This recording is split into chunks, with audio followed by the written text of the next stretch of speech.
150년 전 러시아 제국의 한 귀족 여인이 티베트 설산 깊은 곳에서 한계시를 받았습니다. 그녀는 인류의 미래에 대한 방대한 예언을 남겼고 그 중에서도 한반도의 운명에 대해 가장 길고 상세한 기록을 남겼습니다. 두 번의 세계대전을 정확히 예견하고 일본의 부상과 중국의 몰락을 경고했던 그녀가 왜 유독 작은 반도 국가인 한국에 이토록 특별한 관심을 보였을까요? 더욱 놀라운 건 첫 번째 시전 한국전쟁의 연도까지 정확히 예견했다는 사실입니다. 그리고 그녀는 말했습니다. 두 번째 대시련의 시기, 그 시작의 단 5년 후 2030년에 찾아온다고. 그녀의 이름은 헬레나 페트로브나 블라바츠키. 아인슈타인이 책상 위에 두고 있던 책의 저자, 프랭클린 루즈벨트가 신취했던 신비주의 사상가. 그녀는 한반도를 세계의 심장, 동양의 십자가라 불렀습니다. 반술은 수사법이 아닙니다. 그녀는 말했습니다. 한국은 두 번의 시련 후 전 인류가 따르게 돼 새로운 문명의 중심이 될 것이다. 첫 번째 시련 분단과 전쟁 고리는 이미 겪었습니다. 그렇다면 두 번째 시련, 2030년부터 시작된다는 그 사건은 과연 무엇일까요? 그리고 그녀가 예언한 신성한 존재의 출현은 과연 누구를 가리키는 걸까요? 특히 주목할 점은 블라바츠키가 유럽 대륙의 몰락과 한국의 부산화에 동시에 예언했다는 것입니다. 영국과 북서부 해안이 바다에 잠기고 잃어버린 대륙 아틀란티스와 네무리아가 떠오르며 세계는 새로운 문명의 재편성에 돌입합니다. 그 혼돈의 중심에서 한국이 세계 문명의 새로운 중심축이 될 것이라고. 이것은 단순한 우연일까요? 아니면 거대한 우주적 계획의 일부일까요? 지금부터 블라바츠키가 남긴 한국의 숨겨진 예언, 그 충격적인 전모를 낱낱이 파헤쳐 보겠습니다. 헬레나 페트로브나 블라바츠키. 1831년 러시아 제국 예카테리노슬라프에서 태어난 그녀는 단순한 예언가나 신비주의자가 아니었습니다. 독일계 귀족 가문인 폰 한 가문의 딸로 태어난 그녀는 어린 시절부터 범상치 않은 영적 능력을 보였자 투시, 텔레파시, 신령 현상들을 일으키는 그녀의 능력은 주변 사람들을 놀라게 했습니다. 하지만 그녀는 이런 능력에 만족하지 않았습니다. 진정한 지혜를 찾아 나선 것이죠. 17살의 나이에 나이 많은 장군과 결혼한 그녀는 곧 그 결혼에서 도망쳐 나옵니다. 그리고 시작된 것이 전 세계를 떠도는 영적 순례의 여정이었자. 터키 이스탄불에서 숲이 신비주의를 공부하고 페르시아에서 조로아스터계의 비전을 탐구했습니다. 이집트 카이로에서는 고대 이집트의 헤르메스 전통을 연구했고 인도에서는 힌두교와 불교의 깊은 가르침을 받았습니다. 하지만 그녀의 여정의 정점은 티베트였습니다. 티베트에서 블라바츠키는 마하트마라 불리는 영적 스승들을 만났다고 전해집니다. 모리아 대사와 크투후미 대사로 알려진 이들은 그녀에게 인류의 숨겨진 역사와 미래, 우주의 작동 원리에 대한 비밀스러운 가르침을 전수했자 이 가르침이 후에 신지학이라는 거대한 사상체계의 토대가 됩니다. 그녀는 이 스승들로부터 직접 텔레파시로 메시지를 받았고 이를 통해 방대한 저서들을 집필했다고 주장했습니다. 이 티베트에서의 깨달음이 그녀의 인생을 완전히 바꿔놓았고 결국 역사적인 결실을 맺게 됩니다. 블라바츠키가 1875년에 설립한 신지학회는 단순한 종교 단체가 아니었습니다. 그것은 서구 물질주의와 동양 영성주의를 융합시키려는 혁명적인 시도였자 신지학회의 목표는 명확했습니다. 첫째, 인종과 종교, 계급을 초월한 보편적 형제의 실현. 둘째, 동서양의 종교와 철학, 과학의 비교 연구. 셋째, 자연의 숨겨진 법칙과 인간 내면의 잠재력 탐구. 놀라운 것은 이 신지학회가 당대 최고의 지성들을 끌어들였다는 사실입니다. 발명가 토마스 에디슨, 시인 윌리엄 버틀러 예이츠, 그리고 후에 미국 대통령이 되는 프랭클린 루즈벨트까지. 특히 루즈벨트는 신지학 사상에 깊이 매료되어 정치 철학에도 이를 반영했다고 알려져 있습니다. 알베르트 아인슈타인은 블라바츠키의 시크릿 독트린을 읽고 물질과 에너지의 상호전환 가능성에 대한 영감을 얻었다고 고백했죠. 양자물리학의 선구자 막스 보른도 그녀의 우주론에서 깊은 풍차를 얻었다고 기록을 남겼습니다. 블라바츠키 사상의 핵심은 우주적 일원론이었습니다.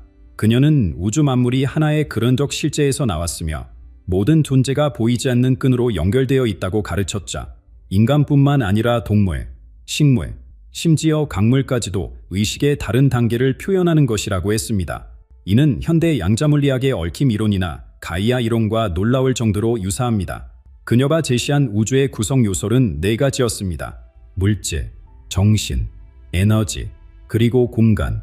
이들은 서로 분리된 것이 아니라 하나의 통합된 실제의 다른 측면이라고 설명했죠. 특히 공간을 단순한 빈 곳이 아니라 모든 잠재성을 품은 살아있는 실제로 본 것은 현대 물리학의 진공에너지 개념을 선취한 것이었습니다. 윤회와 카르마의 법칙도 블라바츠키 사상의 핵심이었습니다. 하지만 그녀가 말하는 윤회는 단순한 개인 여운의 환생이 아니었죠. 그것은 우주적 진화의 과정이었습니다. 모든 존재는 광물에서 식물로, 식물에서 동물로, 동물에서 인간으로, 그리고 인간에서 초인간적 존재로 진화해 간다는 것입니다. 이 과정에서 카르마는 단순한 인과응보가 아니라 영적 성장을 위한 우주의 교육 시스템이라고 설명했습니다. 마하트마 개념도 혁명적이었습니다. 이들은 인간의 진화를 완성한 고차원적 존재들로 인류를 영적으로 인도하는 역할을 한다고 했죠. 이들은 히말라야 어딘가에 실제로 존재하며 텔레파시와 아스트랄 투서를 통해 준비된 제자들과 소통한다고 주장했습니다. 이 개념은 후에 많은 뉴에이지 운동의 토대가 되었습니다. 블라바츠키의 대표작 이시스 언베일들은 1877년에 출간되어 즉시 센세이션을 일으켰습니다. 이 책은 고대 이집트와 그리스의 신비 종교, 카발라, 그노시스주의, 헤르메스주의 등 서구 일교 전통을 총망라한 것이었죠. 더 놀라운 것은 1888년에 출간된 시크릿 독트린입니다. 우주의 탄생과 진화, 인류의 숨겨진 역사, 미래의 운명을 다룬 이 방대한 저작은 두 권으로 구성되어 있으며 우주 발생론과 인간 발생론을 다룹니다. 아인슈타인이 시크릿 독트린에서 받은 영향은 잘 문서화되어 있습니다. 그는 이 책을 항상 책상 위에 두고 참고했으며 특히 물질과 에너지의 상호전환 가능성, 시공간의 산대성, 우주의 통일장 이론 등에서 영감을 받았다고 전해집니다. 그의 조카 편지에는 삼촌이 블라바츠키의 책을 얼마나 자주 읽었는지 기록되어 있자. 하지만 모든 위대한 사상이 그렇제 블라바츠키의 가르침도 왜곡되고 악용되었습니다. 가장 비극적인 사례가 나치즘입니다. 히틀러와 그의 추종자들, 특히 하인리 힘나와 무돌프 헤스는 신지압을 왜곡하여 아리안 인종 우월주의의 근거로 삼았죠. 고대 인도의 신성한 상징인 스와스티카를 도용한 것도 아리안 인종이 아틀란티스의 후손이라는 망상도 모두 블라바츠키 사상을 국해한 결과였습니다. 툴레 협회와 불의 협회 같은 나치 오컬트 단체들은 신지학의 개념들을 차용했습니다. 롱기누스의 성창, 성대, 티베트의 샴발라 같은 신화적 유물과 장소에 대한 집착도 여기서 비롯되었자. 힘더는 심지어 티베트의 탐험대를 보내 아리안 동족의 기원을 찾으려 했습니다. 이 모든 것이 블라바츠키가 의도한 것과는 정반대였습니다. 그녀는 모든 인종의 평등과 형제애를 주장했으니까요. 하지만 이런 어두운 왜곡의 역사에도 불구하고 블라바츠키의 진정한 예언 능력은 시간이 지날수록 더욱 명확하게 입증되었습니다. 그녀의 예언이 놀라운 이유는 단순히 미래를 맞췄기 때문이 아닙니다. 그 정확성과 구체성 때문이자 제1차 세계대전에 대해 그녀는 유럽 전체를 집어삼킬 거대한 전쟁이 일어날 것이며 이로 인해 4개의 제국이 무너질 것이라고 예언했습니다. 실제로 독일, 오스트리아, 헝가리, 오스만, 러시아 제국이 모두 붕괴했자 제2차 세계대전에 대해서는 더욱 구체적이었습니다. 첫 번째 전쟁보다 훨씬 더 파괴적일 것이며 동양의 한 섬나라가 서구 열강에 도전할 것이라고 했자 일본의 진주만 공격과 태평양 전쟁을 정확히 예견한 것입니다. 또한 이 전쟁이 끝난 후 미국과 러시아가 세계를 양분할 것이라는 예언도 냉전 시대를 정확히 예측한 것이었습니다. 전후 아시아 정세에 대한 예언은 더욱 놀랍습니다. 일본이 전쟁에서 패배하지만 곧 경제 대국으로 부상할까? 중국이 공산주의 혁명을 겪은 후 오랜 침체기를 갇힐까? 인도가 독립하지만 분열될까? 이 모든 예언이 정확히 들어맞았습니다. 특히 중국이 문화대혁명으로 자멸적 파괴를 겪을 것이라는 예언은 당시로서는 상상하기 어려운 것이었죠. 그런데 가장 충격적인 예언은 유럽의 미래에 관한 것입니다. 블라바츠키는 2026년에서 2028년 사이에 고대 아틀란티스의 파멸이 재현될 것이라고 예언했습니다. 이것은 단순한 자연재해가 아니라 카르마적 청산의 과정이라고 설명했죠. 수백 년간 제국주의와 식민지배로 쌓인 유럽의 카르마가 한꺼번에 폭발한다는 것입니다. 구체적으로 영국의 상당 부분과 유럽 북서부 해안이 바다에 잠길 것이라고 예언했습니다. 네덜란드, 벨기에, 덴마크의 저지대는 완전히 사라지고 프랑스 북부와 북의 북부도 침수될 것이라고 했죠. 동시에 지중해 해설은 거대한 지진이 발생해 이탈리아가 큰 피해를 입을 것이라고 예언했습니다. 이 모든 재앙이 불과 2, 3년 사이에 연쇄적으로 일어난다는 것입니다. 더 놀라운 것은 이 재앙과 동시에 잃어버린 대륙들이 다시 떠오를 것이라는 예언입니다. 대서양에서는 아틀란티스의 일부가, 태평양에서는 레무리아의 잔재가 했으면 이로 모습을 드러낼 것이라고 했죠. 이것은 지구 자체의 진화 과정이며 새로운 시대를 위한 지형적 재편성이라고 설명했습니다.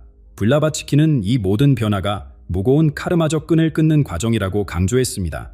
유럽이 과거에 저지른 식민 지배, 노예 무역, 원주민 학살 등의 업보가 청산되는 것이며 이를 통해 인류 전체가 새로운 차원으로 도약할 준비를 하게 된다는 것이죠. 그녀는 이것을 파기가 아닌 정화의 과정으로 보았습니다. 그렇다면 이러한 대격변 속에서 희망은 어디에 있을까요? 놀랍게도 블라바츠키는 그 답을 도아시아, 특히 한반도에서 찾았습니다. 그녀는 한국을 세계의 신장이라고 불렀는데 이것은 단순한 비유가 아니었습니다. 지리적으로 대륙과 해양에 있는 위치, 문화적으로 동양과 서양을 매개하는 역할, 영적으로 지구 에너지의 중심점이라는 파층적 의미였죠. 이 세계의 신장이라는 표현 속에는 우리가 상상하는 것보다 훨씬 깊은 의미가 숨어 있었습니다. 블라바츠키는 한국이 고대의 역사와 문화를 간직한 특별한 땅이라고 강조했습니다. 반군 신화로 대표되는 천선 사상, 호미긴갈의 이념, 한민족 고유의 샤머니즘 전통, 이 모든 것이 새로운 시대의 영적 푸대가 될 것이라고 예언했죠. 특히 한국인들의 정과한, 흥과 신명이라는 독특한 정서가 인류의 감정적 진화에 중요한 역할을 할 것이라고 했습니다. 세계 에너지의 중심이라는 표현도 의미심장합니다. 블라바츠키는 지구에 특정한 에너지 센터들이 있으며 시대에 따라 그 중심이 이동한다고 가르쳤자. 고대에는 이집트와 인도, 중세에는 유럽, 근대에는 미국이 중심이었지만 새로운 시대에는 한반도가 그 역할에 맡게 된다는 것입니다. 이는 단순히 정치경제적 중심이 아니라 영적 진화의 중심이라는 의미였습니다. 동양과 서양을 잇는 가교 역할도 중요합니다. 블라바츠키는 한국이 동양의 정신성과 서양의 물질 문명을 조화롭게 융합시킬 유일한 국가라고 예언했자. 유교와 불교, 도교의 전통을 간직하면서도 기독교를 수용하고 민주주의와 자본주의를 성공적으로 정착시킨 한국의 독특한 위치를 주목한 것입니다. 하지만 이러한 영광스러운 미래는 공짜로 주어지지 않습니다. 블라바츠키는 한국이 필연적으로 강대국들의 관심과 간섭을 받게 될 것이며 이로 인해 큰 고통을 겪게 될 것이라고 경고했죠. 실제로 한국은 중국, 일본, 러시아, 미국 등 주변 강대국들의 가축장이 되어 왔습니다. 임진왜란, 병자호란, 일제강점기, 한국전쟁, 이 모든 시련이 블라바츠키가 예견한 과정의 일부였을지도 모릅니다. 블라바츠키는 한반도를 동양의 십자가라고 표현했습니다. 이것은 깊은 의미를 담고 있자. 십자가가 고통을 포함한 구원의 상징이다. 한반도도 고통을 통해 세계를 구원하는 역할을 하게 된다는 것입니다. 분단의 아픔, 전쟁의 상처, 식민 지배의 굴욕, 이 모든 것이 한민족을 영적으로 단련시키는 과정이었다는 해석입니다. 평화와 조화를 추구하는 한국인의 본성도 블라바츠키는 주목했습니다. 5천년 역사 동안 단 한 번도 다른 나라를 침략한 적이 없는 민족, 한과 정이라는 독특한 정서로 갈등을 화해로 승화시키는 지혜, 푸만리와 두레 같은 공동체 문화, 이러한 특성이 새로운 문명 참조의 핵심이 될 것이라고 예언했자. 블라바츠키는 한국이 두 번의 거대한 시련을 겪어야만 진정한 사명을 완수할 수 있다고 했습니다. 첫 번째 시련에 대한 예언은 소름 끼칠 정도로 정확했습니다.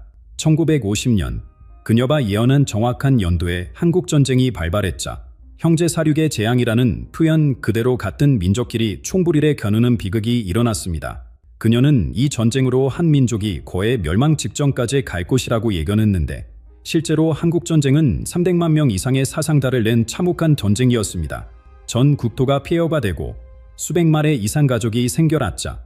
그리고 그 결과 한반도가 두 개의 땅으로 갈라질 것이라는 예언도 정확히 맞아떨어졌습니다. 블라바츠키가 이 예언의 한 시기를 생각해보면 더욱 놀랍습니다. 19세기 후반, 조선은 은들의 왕국이었고 서구 세계에는 거의 알려지지 않은 나라였자. 그런 나라가 20세기 중반에 세계적 관심을 받는 전쟁을 겪고 분단될 것이라고 예언한다는 것은 당시로서는 상상하기 어려운 일이었습니다. 하지만 블라바츠키는 이 분단과 전쟁이 단순한 비극이 아니라고 강조했습니다. 이것은 더 큰 두 번째 시련을 위한 준비 단계일 뿐이라는 것이자. 마치 나비가 되기 전 애벌레가 고치 속에서 완전히 분해되어야 하되 한민족도 분달의 고통을 풍해 더 큰 변화를 준비하고 있다는 해석입니다. 그리고 역사는 블라바츠키의 예견대로 흘러갔습니다. 한국 민족이 첫 번째 시련을 통해 보여준 회복력은 실로 놀라웠습니다. 전쟁의 폐허에서 한강의 기적을 이루어냈고 군사독재를 평화적으로 극복하여 민주주의를 정착시켰자 경제발전과 민주화를 동시에 이룬 거의 유일한 국가가 되었습니다. 블라바츠키는 이러한 회복력이 두 번째 시련을 극복할 힘이 될 것이라고 예견했습니다. 블라바츠키가 예언한 두 번째 대시련은 5년 후인 2030년부터 시작됩니다. 그녀는 2030년에서 2035년까지의 기간을 암흑의 시기라고 불렀자 이 미래의 기간 동안 성과 종교가 사라지고 거짓 지도자들과 그들의 사악한 추종자들이 세상을 지배할 것이라고 했습니다. 물질주의가 극에 달하고 인간성이 바닥을 칠 것이며 도덕과 윤리가 붕괴될 것이라는 무시무시한 예언입니다. 구체적으로 어떤 일들이 일어날까요? 블라바츠키는 이 시기에 거짓 메시아들이 등장할 것이라고 경고했습니다. 종교의 팔에 쓴 사이비대, 구원을 약속하며 사람들을 현혹하는 거짓 지도자들, 증오와 분열을 조장하는 선동가들이 득세할 것이라고 했자 사람들은 절망 속에서 이들에게 현혹되어 더 큰 혼란에 빠질 것이라는 경고입니다. 경제적으로도 극심한 혼란이 예상됩니다. 부의 양극화가 극에 달하고 기존 금융 시스템이 붕괴하며 새로운 형태의 경제 전쟁이 벌어질 것이라고 예언했자 특히 디지털 통화와 인공지능이 인간을 통제하는 도구로 악용될 가능성을 경고했는데 이는 우리가 곧 목격하게 될 현상과 놀라울 정도로 일치합니다. 사회적으로는 극단적 개인주의와 공동체 붕괴가 일어날 것이라고 했습니다. 가족이 해체되고 세대 간 갈등이 극에 달하며 인간관계가 완전히 상품화될 것이라는 암울한 전망이자 또한 자연재해와 전염병이 동시다발적으로 발생하여 인류를 시험할 것이라고 예언했습니다. 하지만 가장 어두운 순간에 빛이 나타납니다. 블라바츠키는 이 암흑기의 절정에서 신성한 존재가 출현할 것이라고 예언했습니다. 이 존재는 단순한 종교 지도자나 정치 지도자가 아니라 인류의 의식을 완전히 변화시킬 영적 스승이라고 했자 이 신성한 존재는 기존의 모든 종교와 철학을 초월하는 우주적 진리를 가져올 것이며 인류를 물질적 속박에서 해방시켜 영적 자유로 인도할 것이라고 예언했습니다. 이 존재의 특징에 대해 블라바츠키는 구체적으로 설명했습니다. 첫째, 그는 어떤 특정 종교나 국가에 속하지 않을 것이며 모든 인류를 위한 보편적 메시지를 전할 것입니다.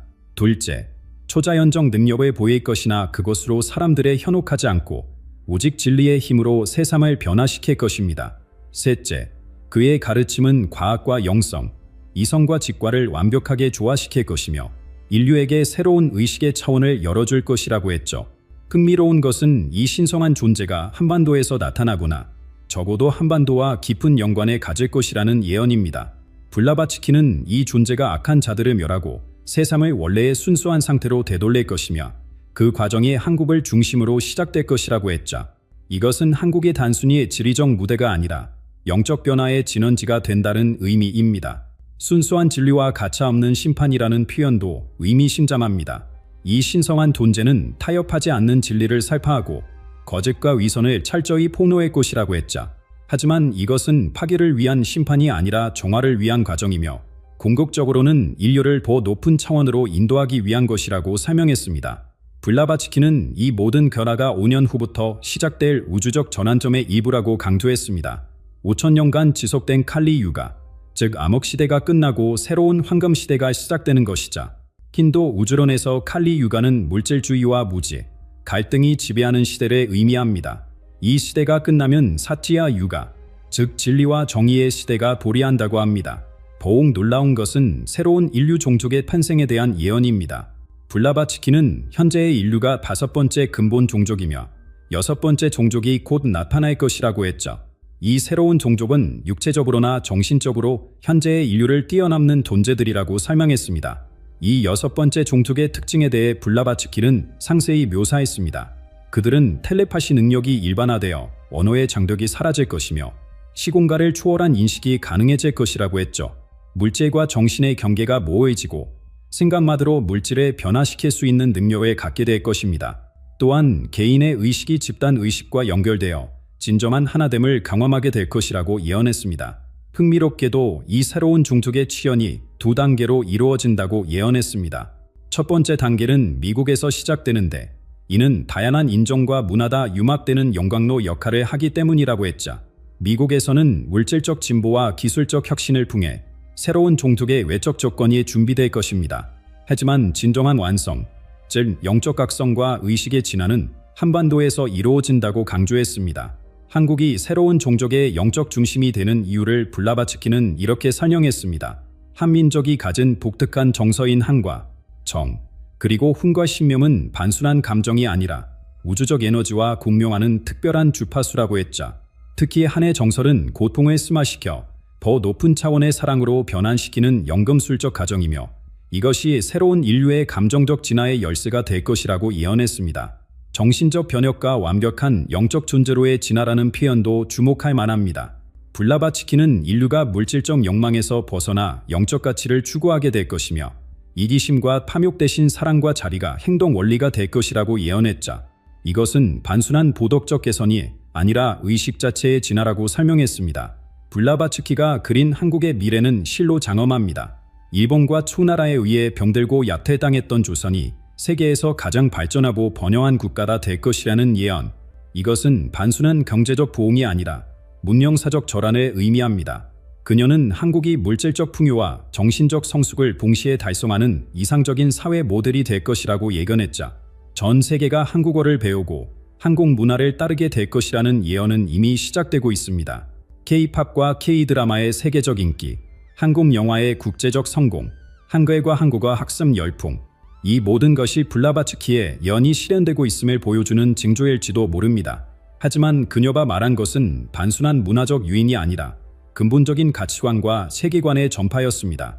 수많은 사람들이 한국으로 순례를 올 것이라는 예언도 흥미롭습니다. 이것은 단순한 관광이 아니라 영적 순례를 의미하는 것으로 해석됩니다. 마치 중세시대 사람들이 예루살렘으로, 근대에는 인도로 영적 깨달음을 찾아 떠났듯이 미래에는 한국이 그런 영적 중심지가 된다는 것이죠. 블라바츠키가 남긴 수수께끼 같은 조건도 주목할 만합니다. 사악한 뱀의 나라가 멸망하고 용의 나라가 옛담을 되찾을 때라는 표현, 많은 연구자들이 이를 다양하게 해석하고 있습니다. 뱀은 그와람과 배신에, 용은 정의와 힘을 상징한다고 보는 견해가 있자. 일부는 이것이 특정 국가를 지칭하는 것이 아니라 악한 세력과 선한 세력의 대립을 상징적으로 표현한 것이라고 해석합니다. 한국이 더 이상 한국이라는 이름으로 불리지 않을 것이라는 예언도 의미심장합니다. 이것은 단순한 국호겸견이 아니라 국가를 넘어선 새로운 정체성의 획득을 의미하는 것으로 보입니다. 마치 로마가 단순한 도시 국가에서 세계 제국이 되었듯이 한국도 민족 국가를 넘어 세계 문명의 중심이 될 것이라는 해석이 가능합니다. 블라바츠키가 절한 영적 존재들의 마지막 메시지는 깊은 풍차를 담고 있습니다. 순수한 정의를 지키고 사람을 실천하는 민족에게 주어지는 보상. 이것은 단순한 물질적 번영이 아니라 영적 진화의 선도자가 되는 영광을 의미합니다. 하늘의 뜻이 성취되는 것을 온 세계가 목격하게 될 것이라는 표현은 한국을 통해 신성한 계획이 실현된다는 의미로 해석됩니다. 한국의 최종 운명의 신성한 존재들에 의해 게시되었다는 것도 중요합니다. 블라바츠키는 이것이 그녀 개인의 예언이 아니라 마하트마들로부터 받은 메시지라고 강조했자. 이들 고차원 존재들이 한국의 특별한 역할을 미리 알고 있었으며 그것을 인류에게 전하기 위해 블라바츠키를 통해 메시지를 전달했다는 것입니다. 지금 9월의 이 시점에서 우리가 목격하고 있는 현상들을 보면 블라바츠키의 예언이 서서히 현실화되고 있는 듯합니다. 한유이, 세계적 확산은 단순한 엔터테인먼트 산업의 성공이 아닙니다. 그것은 한국적 정서와 가치관이 세계인의 공감을 얻고 있다는 증거죠. 정, 한, 흥, 신명 같은 독특한 감정들이 보편적 언어화되고 있습니다. 기술 분야에서도 한국의 리더십은 두드러집니다. 반도체, 배터리, 디스플레이 같은 핵심 기술에서 세계를 선도하고 있죠. 이것은 단순한 기술력이 아니라 물질과 정신을 융합시키는 한국적 사고의 결과라고 볼 수 있습니다. 빨리빨리 문화와 장인 정신의 조화, 집단주의와 개인주의의 균형, 이런 모순적 요소들을 창조적으로 융합시키는 것이 한국의 힘입니다. 민주주의의 발전도 주목할 만합니다. 군사독재를 평화적으로 극복하고 촛불혁명으로 부패한 권력을 심판한 한국의 경험은 세계적으로 유례가 없자. 이것은 한국인들이 가진 정의에 대한 열망과 평화적 변형 능력을 보여줍니다.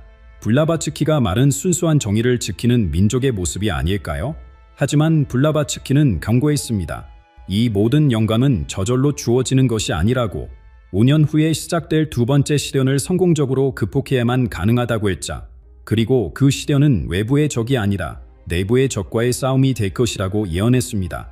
물질주의, 이기심, 분열과 갈등, 이런 내적 장애물들을 극복해야만 진정한 변화가 가능하다는 것입니다. 블라바츠키는 한국인들에게 특별한 조언을 남겼습니다. 첫째, 영적 전통을 잃지 말 것, 서구화와 현대화 속에서도 고유한 정신성을 지켜야 한다고 강조했자, 둘째, 통합과 조화를 추구할 것, 이 분단을 극복하고 갈등을 화해로 바꾸는 지혜가 필요하다고 했습니다. 셋째, 세계적 비전을 가질 것, 민족주의를 넘어 인류 전체를 위한 사명을 자락해야 한다고 당부했습니다. 올해와 내년에 걸쳐 진행될 유럽의 변화를 주목해야 합니다.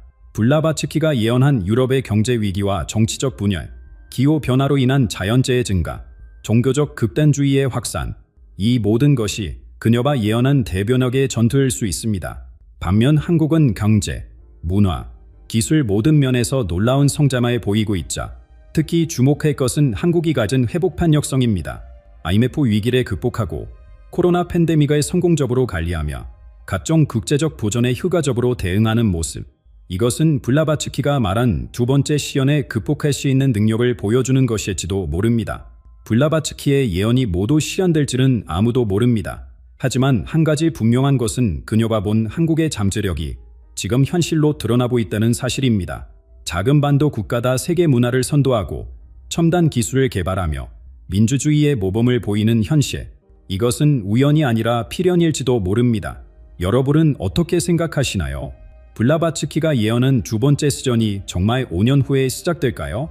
신성한 존재의 출혈은 무엇을 의미하는 걸까요? 한국이 정말 세계 문명의 중심이 될 수 있을까요? 그리고 우리는 이 다가올 전환기를 어떻게 준비해야 할까요? 댓글로 여러분의 생각과 해석을 나눠주세요. 다양한 관점이 모여 더 깊은 풍차를 얻을 수 있을 것입니다.